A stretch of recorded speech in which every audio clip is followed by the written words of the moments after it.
namanya Muhammad bin Sirin. Muhammad bin Sirin ini teman-teman sekalian, orang yang terkenal dengan takbir mimpi. Ini muridnya Abdullah bin Abbas, Abdullah bin Umar. Ini tabi'in yang terkenal dengan ilmu yang sangat luas. Muhammad bin Sirin ini seorang pedagang. Dan teman-teman tentu bisa ambil pelajaran, kalau pedagang bisa ambil pelajaran dari kisah ini. Dia beli kios, kalau kita toko tentunya, di satu pasar di Irak. Karena dia beli toko di situ, maka semua orang banyak yang ikut beli di situ. Karena ada dia. Muhammad bin Sirin ini, kalau kita seperti sekarang Majelis Ulama Indonesia. Jadi apa yang dia beli, orang semua anggap halal. Orang beli semua. Orang juga banyak beli toko di sebelah dia, karena tahu kalau ada masalah agama tinggal tanya. Kalau ada yang salah ditegur sama Ibnu Sirin. Dan ternyata pedagang-pedagang partai dari luar Irak, kalau datang sering datang ke pasar itu, nawarin ke Ibnu Sirin. Ini Ibnu Sirin barang saya misalnya. Orang-orang pasar nunggu Ibnu Sirin beli, maka mereka beli. Dan Ibnu Sirin pun kalau sudah beli dengan modal berapa dirham, nanti Ibnu Sirin naikkan harganya, orang pasar tetap beli, walaupun Ibnu Sirin ambil keuntungan. Yang penting sudah lewat sensornya dia nih. Ini majelis ulama, dianggap dia satu orang sudah cukup untuk memberikan fatwa. Ringkas cerita teman-teman sekalian, pernah satu waktu ada seseorang datang menawarkan keju dari luar Irak. Keju ini dari wilayah non muslim, banyak sekali, berpuluh-puluh kuda ini, banyak. Kemudian gentong-gentong besar keju ini. Dibawalah ke tempat itu, tawarkan Ibnu Sirin. Pedagang banyak suka tawarin Ibnu Sirin karena dia ulama besar, tidak mungkin dusta, tidak mungkin nipu. Dan kalau dia beli, orang lain semua beli, berarti pasti laku. Plus juga dia kalau nagih cuma nagih kepada satu sumber saja. Ibnu Sirin nggak perlu nagih kepada orang lain. Tawarkanlah keju. Ini keju Ibnu Sirin. Modal saya sekian, saya akan jual kepada Anda sekian. Selisihnya ini, ya, ada penjualan. Dan Anda bisa jual ke orang pasar sekian, dan orang pasar bisa jual sekian, karena harga pasar di luar ini begini sekian.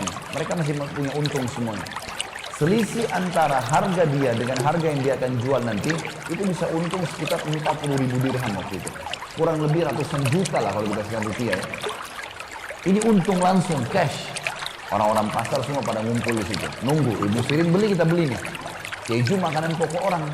Di Jazirah Arab mereka utama makan keju sama roti. Ya.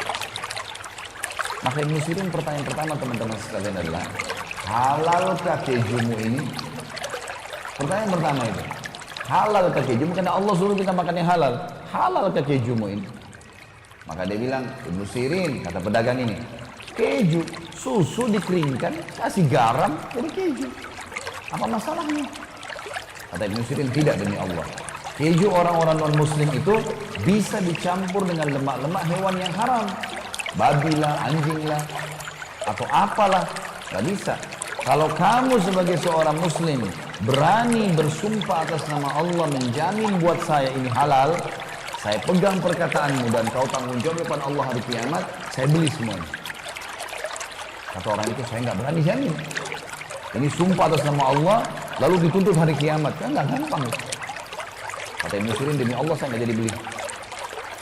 Orang ini lalu pergi, dia keliling di pasar, rupanya ada beberapa pedagang-pedagang yang kurang imannya, beli akhirnya. Besok paginya, ada satu orang masuk ke pasarnya, tokonya Ibnu Sirin, beli barang, 2 dirham. Dia murah sekali ya. Dia beli, sambil beli dia ngambil ngobrol sambil Ibnu Sirin, karena asyiknya ngobrol, tanya masalah hukum segala. Orang ini mau keluar toko lupa bayar. Kata Ibnu Sirin, saudaraku sebentar, barang yang kau ambil belum kamu bayar tuh, 2 dirham. Kata orang ini, saya udah bayar. Seingat dia sudah bayar. Kata Ibnu Sirin, demi Allah kau belum bayar. Dia bilang, demi Allah saya sudah bayar. Ribut nih, gara-gara 2 dirham. Orang-orang pasar teman-teman pada datang semua. Ada apa wahai Ibnu Sirin? Saudara kita ini datang, cerita sama saya, kemudian dia ambil barang di tangannya sekarang, dia belum bayar. 2 dirham. Saya suruh dia bayar, dia bilang dia sudah bayar. Demi Allah dia belum bayar. Dan dia sumpah demi Allah dia sudah bayar. Ini nggak mungkin.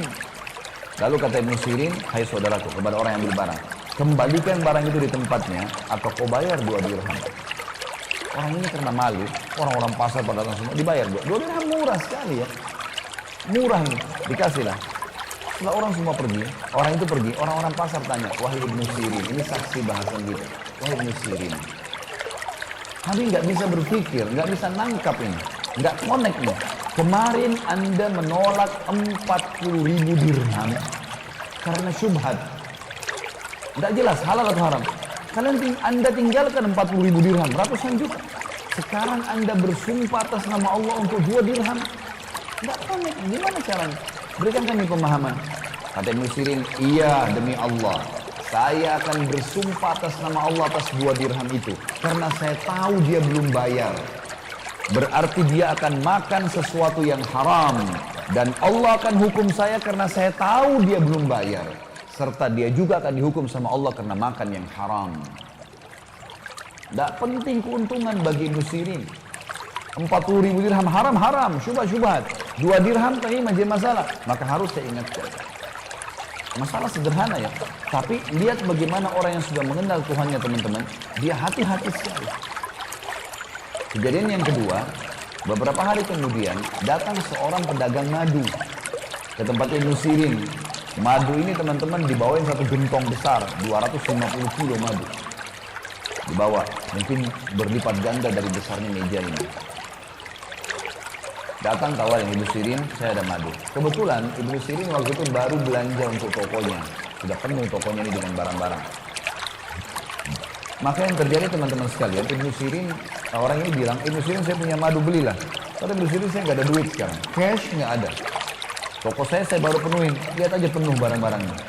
Kata orang itu baiklah, jatuh tempo nggak masalah, 3 pekan. Ibnu Sirin baik, jatuh tempo silahkan. Sudah, gentong itu ditaruh teman-teman sekalian di situ. Malam hari, waktu mau tutup toko, seperti biasa kita kalau sudah mau tutup toko, Ibnu Sirin lupa tutup gentong madu itu. Ada tutupnya, dia lupa tutup. Jadi terbuka. Besok pagi dia waktu buka toko, ditemukan ada bangkai tikus.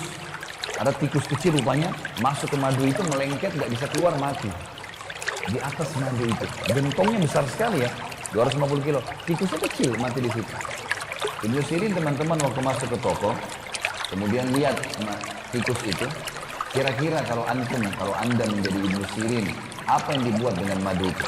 250 kilo madu gentong besar, tikus kecil mati di atasnya. Yakin dibuang semua. Bagus sekali masyarakat Denpasar, Masya Allah. Saya acungkan jempol tuh. Ibnu Sirin bilang sama pegawainya, angkat nih gentong, bawa ke sungai, alirin di sungai. Bukan dibuang di tempat sampah ya. Ambil, alirin di sungai supaya tidak ada yang pakai madu ini. Dibuang semua. Waktu pegawainya Ibnu Sirin ini gentong yang besar, 8 orang yang angkat. Lewat di pasar, orang pasar semua lihat Ibnu Sirin mau jual madu kemana nih? Diikuti ternyata ke sungai. Dialirin di sungai, dibuang. Orang-orang pasar tanya, Ibnu Sirin, madu mahal. Ngapain dibuang ini? Nilainya mahal. Kata Ibnu Sirin, tadi saya temukan ada tikus kecil mati di atas gentong. Dalam madu, di atas madu itu. Maka saya buang. Saya tidak mau buang. Saya tidak mau menjual menipu muslimin. Maka kata mereka, Ibnu Sirin, tikus mati, tinggal tarik tikusnya, ambil sekilo 2 kilo buang. Ngapain satu gentong dibuang semua? Apa kata orang yang sudah mengenal Tuhannya teman-teman sekalian? Masalah sederhana tapi pekah sekali. Kata dia, demi Allah, saya tidak pernah punya jaminan. Adakah di antara kalian yang bisa jamin buat saya? Tetesan madu mana yang kena dan tidak kena dengan bakterinya bangkai tikus itu? Sekarang kalau kayak kalian bilang sekilo 2 kilo saja dibuang, yang tersisa, dari mana saya tahu madu tetesan mana yang tidak kena atau kena? Lalu saya jual kepada muslimin, ternyata ada yang kena bakteri itu. Maka saya dihisap oleh Allah hari kiamat. Demi Allah saya tidak mau jual. Buang semua. Luar biasa. Baik, berjalan waktu. 3 minggu kemudian, Ibnu Sirin karena ini kan mahal ya. Dia akhirnya keuntungan tokonya dikumpulin untuk bayar madu ini. Baru terkumpul setengah dari nilai madu. Pemilik madu datang, Ibnu Sirin saya mau nagih. Dia belum tahu kisah nih. Kata Ibnu Sirin, madumu sebenarnya 3 pekan yang lalu itu dimasukin tikus, saya buang karena saya takut menipu muslimin. Nanti Allah akan hisab saya. Jadi saya belum punya uang cash, baru setengahnya. Kalau kau mau ambil setengah ini, dan ambil barang. Kalau mau ambil barang saya yang senilai. Silakan. Ya. Bijak sekali kan? Kata orang itu enggak, saya mau cash. Dan Ibnu Sirin belum ada. Kata dia, baiklah, saya kasih tempo lagi. 3 minggu lagi ke depan. Berjalan 3 minggu, ternyata Ibnu Sirin juga dengan hikmah Allah, barang yang dijual di tokonya cuma bisa terkumpul 3/4 saja. Uang cash cuma 3/4 saja. Belum bisa semuanya. Kata orang ini, kalau begitu Ibnu Sirin saya akan lapor ke hakim pengadilan. Ibnu Sirin laporkan, silakan. Dilaporlah. Hakim tahu siapa Ibnu Sirin, ini ulama besar. Ditanya, ada apa wahai Ibnu Sirin? Ibnu Sirin bilang 6 pekan yang lalu saudara saya ini memberikan kepada saya madu jatuh tempo, lalu masuk itu saya takut dibunuh muslimin, saya buang. Lalu saya kumpulin duit baru 3/4 dari nilai madu itu. Sisanya kalau dia mau diambil barang, tapi dia nggak mau, dia mau cash. Hakimnya balik kepada pemilik madu. Bagaimana pendapat kamu? Dia bilang saya mau cash. Saya udah bilang sama Ibnu Sirin dari awal saya mau cash. Ya salah dia, kenapa dia nggak bisa kumpulin? Kenapa madu dibuang? Kenapa begini dan seterusnya? Kata hakim balik ke Ibnu Sirin, wahai Ibnu Sirin, hukum agama kita dan hukum pemerintahan kita menyatakan Anda harus kami tahan sampai Anda bisa membayar. Penjara nih. Kira-kira teman-teman kalau Anda di posisi Ibnu Sirin, mungkin kita merengek-rengek, maafin saya, nanti saya usahakan. Ibnu Sirin beda. Dia bilang penjarain saya pantas menjadi penjara. Penjara saja. Nah, masuk penjara. Penjaga penjaranya, kepala penjaga penjara teman-teman tahu Ibnu Sirin. Lalu dia datang, dia mengatakan, Ibu Sirin, saya ini kepala penjara. Semua yang masuk dan keluar di sini itu atas jaminan saya. Kalau saya ACC, kalau kita sekarang tanda tangan, izinkan, boleh keluar. Saya sekarang tanpa Anda minta, saya izinkan. Malam hari silakan pulang ke istri anak Anda, pagi datang lagi ke sini. Kira-kira kalau antum di posisi Ibnu Sirin, pulang atau tinggal di penjara? Ibnu Sirin bilang apa? Rahimahullah. Beliau mengatakan, tidak demi Allah. Saya tidak akan mendukung kamu melanggar peraturan pemerintah. Saya akan tinggal di sini sampai Allah memberikan jalan keluar. Ternyata karena keteguhan pada kebenaran ini teman-teman sekalian membuat apa?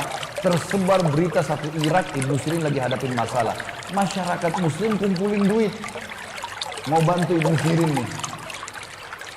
Uang yang terkumpul teman-teman sekalian cukup untuk membayar utang Ibnu Sirin yang 1 gentong madu tadi yang dibuang itu, plus lebihnya bisa beli 10 gentong madu yang lain. Allah kasih gantinya. Komitmen sebentar saja dalam kebenaran, ada jalan keluar. Wa inna ma'al usri yusra. Memang begitu. Inna ma'al usri yusra. Di setiap kesulitan ada kemudahan. Pasti di kesulitan ada kemudahan, kata Allah. Komitmen, iman harus yakin.